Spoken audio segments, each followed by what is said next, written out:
নমস্কার। সত্যি কি কালা জাদু, তোক্তা ক্রিয়া বলে কিছু হয়? নিশ্চয়ই হয়। এটা শাস্ত্র আমাদের জানাচ্ছে, তন্ত্রশাস্ত্র বিশেষ করে জানাচ্ছে।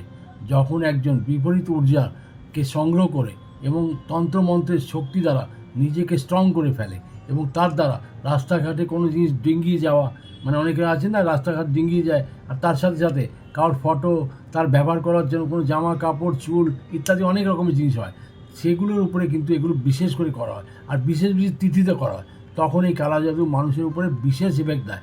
আর যখন কালা জাদু মানে এফেক্ট পড়তে শুরু হয়ে যায়, সে মানুষটা দেখবেন আপনি মানে মানে তাকে ওয়াচ করবেন, সে দেখবেন সে তার অ্যাক্টিভিটিস পাল্টিয়ে যায়, তার কথাবার্তা পাল্টিয়ে যায়, তার সমস্ত ভাবভঙ্গি বা পাল্টিয়ে যায়। আপনি বিশ্বাস করুন, তন্ত্র শক্তিতে বিশাল শক্তি আছে, আর টুকটাক ক্রিয়া কালা জাদু মানুষের জীবনে এফেক্ট পড়ে। আচ্ছা, দেখবেন অনেকের আছেন এইসব কথা একদম মানতে চান না, এইসব ক্রিয়াগুলোকে কোনো মতেই মানতে চান না। তার মানে কী হচ্ছে, তাদের জন্মছকের মধ্যে বৃহস্পতি ভীষণভাবে স্ট্রং আছে, ভীষণ স্ট্রং। বৃহস্পতির উপরে কোনো এফেক্ট পড়ে না যাদের বৃহস্পতি খুবই স্ট্রং থাকে। তার সাথে সাথে তার কেতুও দেখতে হয়, কেতুও ভীষণভাবে স্ট্রং পজিশনে যদি থাকে, তাহলে কোনো রকমের দুষ্কৃতীরা এদের উপরে কোনো রকমের এফেক্ট ফেলতে পারে না। এরা সব সজোরে বলতে পারে যে আমার উপরে যত কিছু মাথায় ফেলে দেওয়া যায়, কিছু করে দাও, আমার উপরে কিচ্ছু হবে না, একদম বলেন এরকম। কিন্তু আবার এর সাথে যারা যোগব্যায়াম করেন, যারা প্রাণায়াম করেন, যারা যোগা থেরাপি অ্যাপ্লাই করেন, তাদের উপরে একদম বলে দিচ্ছি, এইসব টুকটাক ক্রিয়া বা কালা জাদুর ক্রিয়া কোনো মতে কোনো প্রভাব ছাড়তে পারে না।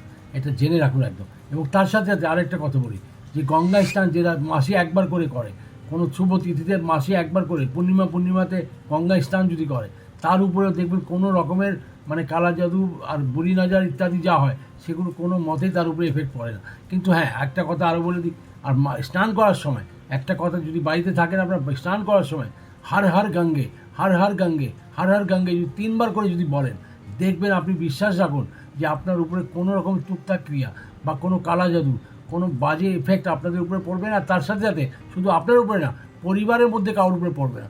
সবাইকে এটা শেখা উচিত, এটা জানা উচিত। স্নান করার সময় হর হর গঙ্গে অবশ্যই বলতে হয়। এগুলো বললে দেখবেন আমরা পজিটিভ ক্রিয়াকে এনহ্যান্স করছি। যখন পজিটিভ ক্রিয়াকে আমরা এনহ্যান্স করি, তখন আমাদের ঘর থেকে কোনো নেগেটিভ কিছু থাকে না। একটি উপায় আরও বলে দিচ্ছি, দেখুন, যখন আপনি স্নান করে নিলেন, স্নান করার পর কী করবেন, বাম হাতে একটু সর্ষের তেল নেবেন। সর্ষের তেল নেওয়ার পর মধ্যমা আঙুল দিয়ে একটু হিং দিয়ে, তার মধ্যে গুঁড়ো হিং দিয়ে ভালো করে মাখিয়ে নিন। মাখার পর সেটাকে নিজের নাভিতে অ্যাপ্লাই করুন। নাভিতে যখন লাগাবেন, আপনার 72,000 নাড়ি কাজ করতে শুরু করে দেয়, আপনাকে অ্যাক্টিভেট করে দেবে, আপনাকে সক্রিয় করে ফেলবে। তার সাথে সাথে আরও একটা উপায় বলে দিচ্ছি, যেটা সত্যি করে আছে। যদি এরকম আপনাদের উপরে অ্যাপ্লাই হচ্ছে, বুঝতে পারছেন যে আমার উপরে কিছু হয়েছে, ইমিডিয়েট এগুলো করা উচিত। যে 3-4টে যে উপায়গুলো বললাম, সেগুলো করুন। সত্যি যদি আপনি বলছেন, আপনারা জিজ্ঞেস করেন তন্ত্রক্রিয়া আমার উপরে কিছু করে দিচ্ছে, আমার ব্যবসা নষ্ট করে দিচ্ছে, আমার শরীর খারাপ করে দিচ্ছে, আমার ইত্যাদি করে অনেক কিছু কথা হয়, তা সেগুলো থেকে বাঁচতে হলে এই ক্রিয়াগুলো যদি আপনি অ্যাপ্লাই করতে পারেন, ভীষণ ভালো থাকবেন। আর তার সাথে সাথে জন্ম ছকের মধ্যে কেতুর পজিশনটাকে অবশ্যই দেখেন।